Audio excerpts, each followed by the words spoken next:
Hello everyone, welcome back to my channel. আজ হলো বৃহস্পতিবার, আর বৃহস্পতিবার সকাল সকাল দেখো ব্রেকফাস্ট নিয়ে হাজির হয়েছি।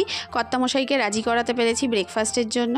তো আগের দিন পাউরুটি এনেছিল, সেটাকেই জ্যাম দিয়ে আর বাটার দিয়ে খাওয়া হবে। টোস্ট করে নিয়েছি, আর সাথে রয়েছে লিকার চা।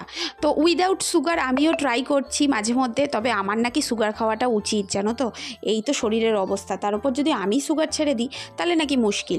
যাই হোক, তো সবসময় পারি না সুগার ছাড়া খেতে, বিশেষ করে লিকার চাটা, দুধ চায় সুগার ছাড়া চলে যায়। তো দেখো, এরপরে সরাসরি চলে এসেছি বিকেলবেলায়। সারাদিন আজকে কোনো ভিডিও করিনি, তো একটু কাজের ব্যস্ততা ছিল, সেই জন্যই করা হয়নি। আর এখন চা বসিয়ে দিয়েছি, দুধ চা। তো বিকেলবেলা 5টার সময় দুধ চা খাচ্ছি, মানে বুঝতেই পারছো আমার সাথে সঙ্গী রয়েছে। কে রয়েছে দাঁড়াও দেখাচ্ছি। আর সাথে নিয়েছি নিমকি, 2 কাপ চা নিয়েছি। অবশ্যই কিন্তু কর্তামশাই নেই, ও আসবে রাত্রিবেলায়।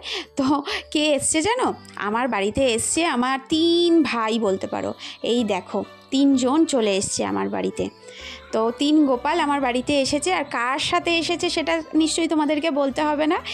তো এসেছে আমার মাও সাথে। তো মা বলল তো শরীরটা খারাপ লাগছে, আর দাদাও বাড়িতে নেই বেশ কিছুদিন হলো। তো সেই জন্য মা কিছুদিনের জন্য চলে এলো, দাদা গেছে বিদেশে ঘুরতে। তো সেই জন্য বাড়ি ফাঁকা, বাবা রয়েছে। তো মা আমার কাছে গোপাল নিয়ে চলে এলো। তো আগেও গোপাল এসেছে, তবে এবার আসাতে না খুব খুশি খুশি, জানো তো। আমি 3 জনকে সাথে করে নিয়ে এসেছে।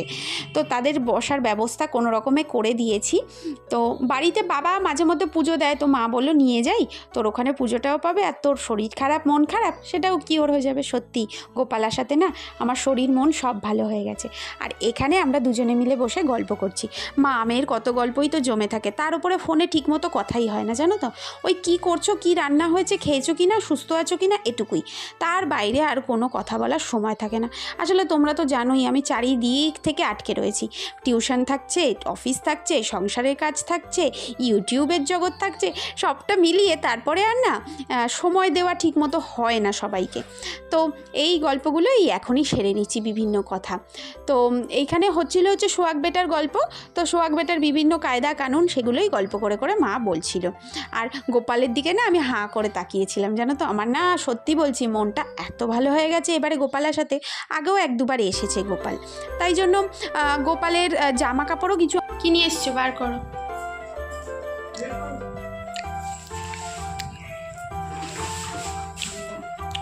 কাঁঠালের আটি, লাউ, লাউ নিয়ে এসছো, অত বড় লাউ। ও গাছে হয়েছে। এটা কি আমরা?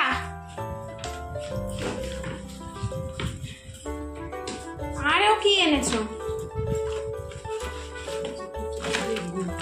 ও বাবা, বেগুন আর বের করতে হবে না, আমি সবজির ওখানে বের করে দিচ্ছি। পটল, চিচিঙ্গে, ভেন্ডি এসব নিয়ে এসছে।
আমি আজকে কি রান্না করেছি তোমাদেরকে দেখাই। এ দেখো পটল আলুর রসা করেছি একটু মাখো মাখো করে, আর ইলিশ মাছের মাথা দিয়ে মুগ মসুর মিশিয়ে ডাল করেছি, যেটা নাকি খেতে খুব টেস্টি হয়েছে। আমার মা বলছে দুটোই অসাধারণ হয়েছে। তো খুব কম তেল ঝোল মশলা দিয়ে করেছিলাম, তাতেও এত সুন্দর খেতে হয়েছে, মায়ের মুখে শুনলে ভালো লাগে। আর কর্তামশাইও আজকে আঙুল চেটেই খেয়েছে, ও তো আমার হাতের রান্না খেয়েই থাকে। আর এখানে দেখো গোপালরা যখন এসেছিল কোনো রকমে একটা বসার জায়গা করেছিলাম, তো 2-3 দিন থাকবে আমার বাড়িতে, তাই জন্য সুন্দর করে ব্যবস্থা তো করে দিতেই হবে বলো, দিদির বাড়িতে এসছে বলে কথা। তো সুন্দর করে আজকে সন্ধেটা দিয়ে নিচ্ছি। আজকে সন্ধে দিতে না মন প্রাণ জুড়িয়ে গেল, মনে হচ্ছে এই খালি জায়গাটা ওদের জন্যই রাখা ছিল। পুরো আজকে মনে হচ্ছে ঠাকুরের জায়গাটা ভরাট ভরাট হয়ে গেছে। তো ওদের আসার আগমনের এই শুভ সময়টা আমি তোমাদের সাথেও কিছুটা শেয়ার করলাম। আর ক্যামেরা করে দিচ্ছে কে বলো তো, মা। তো মা বলছে দে আমি না একটু ক্যামেরা করে দিই, তুই সন্ধে দিস, আমি বাড়িতে ভিডিওতে তোর ভিডিওগুলোতে দেখি এত ভালো লাগে, আজকে আমি একটু ক্যামেরা করে দিই। তো মা এখানে মিষ্টি নিয়ে এসেছিলো ওদের রাতের ডিনারের জন্য। তো গোপালদেরকে ভোগ একেবারে আমি সন্ধ্যেবেলায় দিয়ে যাব, আর আমি যখন পড়িয়ে ফিরবো তখন ওদেরকে ঘুম পাড়িয়ে দেবো, এখন একটু জেগে বসে থাকুক। তো দেখো ভোগ দিয়েছি আর ওখানে একটা ধুনো ধূপ জ্বালিয়ে দিয়েছি, এত সুন্দর লাগছে, মানে আমি না অন্য কিছু বলতে পারছি না। বাড়ি ফিরে রাতে আর তেমন ভাবে কোনো ভিডিও করিনি, তিনজনে মিলে বেশ গল্প করেছি, আমি নিজেই খেলেছি, তারপরে খাওয়া দাওয়া সেরে ঘুমিয়েছি। তো সেই জন্য তেমন ভাবে এসে দেখে গেছে, বলছে খুব সুন্দর লাগছে। তিনজন এই দেখো একদম সাইডে যে রয়েছে সে কিন্তু সবচেয়ে বড় আর কি, তাকেই আগে আমি গোপাল হিসাবে পুজো করতাম, ওটা ফাইবারে। তারপরে আসে মাঝের গোপালটা, আর আমার বৌদি নিয়ে আসে শেষের গোপালটা। তো এখন আমার 3 জন। আমি না ছোটোবেলা থেকেই রথের মেলায় যখনই যেতাম তখনই ওই গোপাল নিয়ে আসতাম, রাধাকৃষ্ণ নিয়ে আসতাম মাটির, তো সেগুলো পুজো দিতাম। আর তারপরে আবার রথের মেলায় এলে ওগুলো তো নষ্ট হয়ে যেত, মাটিগুলো উঠে যেত, ওগুলো তুলসী তলায় রেখে দিতাম। যাই হোক, চলে এসেছে কর্তামশাই। তো এখন সন্ধে হয়ে গেছে, আমি পড়াতে যাওয়ার আগেই ও ফোন করলো, জানো তো, সন্ধে দিয়ে উঠেছি, বললো বেরিয়ে গেছো? আমি বললাম না বেরোবো। বলছে দাঁড়াও আমি না ফুচকা নিয়ে আসছি, প্রায় চলে এসেছি, ফুচকাটা খেয়েই পড়াতে যাও। তো ফুচকা রেখে তো আর পড়াতে যেতে পারবো না, কারণ আমার সবচেয়ে প্রিয় এবং ফেভারিট যদি কিছু থাকে তার মধ্যে হচ্ছে ফুচকা। তো ফুচকা খেতে বসে পড়েছি টক জল দিয়ে, আর কর্তামশাইকেও বানিয়ে দুটো দিলাম, আর আমি আর মা খাচ্ছি এখানে। আর এখানে দেখো গোপালার সাথে খুব খুশি, মানে দেখে খুব আনন্দ পাচ্ছে, জানো তো, মানে শাশুড়ি মার সাথে যতটা না খুশি হয়েছে তার থেকে বেশি খুশি হয়েছে শালাদের দেখে। তো বলছে যে কালকে কি আনতে হবে আমাকে একটু জানিয়ে দিও আগে থেকে। আর এখানে দেখো ও ফ্রেশ হয়ে প্রত্যেক দিন ধূপকাঠি দেখায়, তো আজকে আরও 2টো করে ধূপকাঠি নিয়েছে। বলছে যে আজকে এসেছে না আমার শ্যালক, তার জন্য তো ভালো করে গন্ধওয়ালা ধূপকাঠি জ্বালাতেই হবে।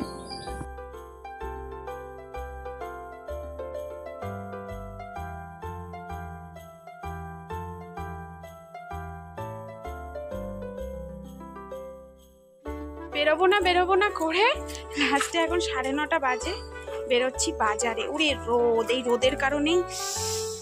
ওই ছাতাটা খোলো, আমার ছাতায় ঢুকি পড়ে, আমি ছাতা খুলছি, গা হাত পা পুড়ে যাচ্ছে। এই জামা কাপড় পরে রোদের মধ্যে বেরোবো না বলে এতক্ষণ অপেক্ষা করছিলাম মাছ আলাদের জন্য, তা আসছে না ঠিক মতো মাছ আলাদা। মা বলছে চল বাজারে যাই, একবারে টিফিনটাও কিনে আনি। মায়ের ওষুধ আনেনি, অ্যালার্জির ওষুধ আনেনি, অ্যালার্জির ওষুধ নেবে, তার জন্য বেরোবো না। তারপর রেডি হয়ে মা আমি একটু বেরোলাম। মা বলছে বেরোস না ঘর থেকে, এখন না বেরোতে না এই টাইমে আর এটা কেমন যেন হয়ে গেছে, ঘরকুনো টাইপের হয়ে গেছি। আর এখন অনয়ের বাইকে চড়ে চড়ে অভ্যাস হয়ে গেছে যে বেরোলে পরে বাইকেই বেরোবো, হেঁটে যেতে শুনলে পরে কেমন যেন লাগে, আবার হেঁটে যাব। চলো যাই।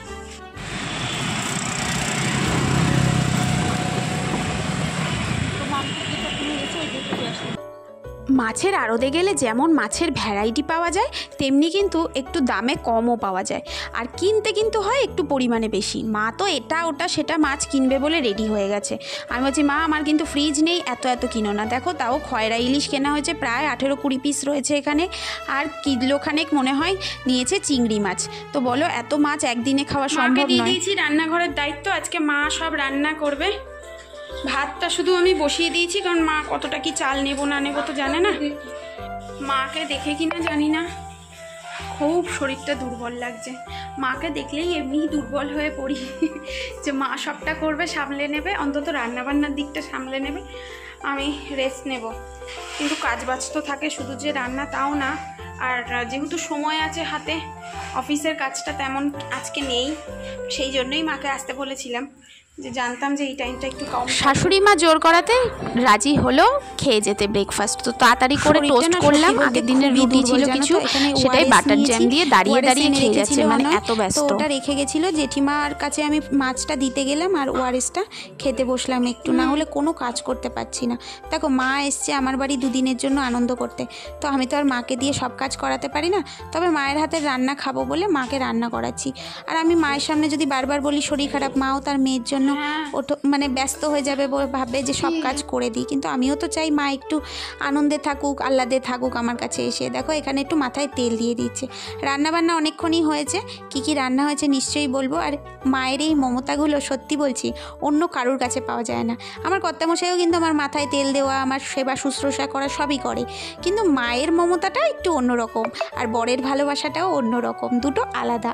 যাই হোক, দুটোই কিন্তু খুব সুন্দর, খুব প্রিয় আমার কাছে। আর এরপর স্নান সেরে চলে এলাম গোপালের কাছে। গোপালকে আজকে ভালো করে স্নান করালাম তিনজনকেই, তারপর সাজিয়ে দিয়েছি। কেমন লাগছে অবশ্যই কিন্তু জানাবে। আমার বড় গোপালের বয়স প্রায় 10-11 বছর হয়ে গেল, আর যেটা ওই যে বললাম না ফাইবারের একটা রয়েছে, ওইটা তো বহু বছর হয়ে গেছে, প্রায় 20 বছর হতে গেল, মানে আমার বয়সের থেকে খুব বেশি ডিস্টেন্সের কিন্তু এটা নয়। দেখো মুখ চোখগুলো অনেকটা অন্যরকম হয়ে গেছে।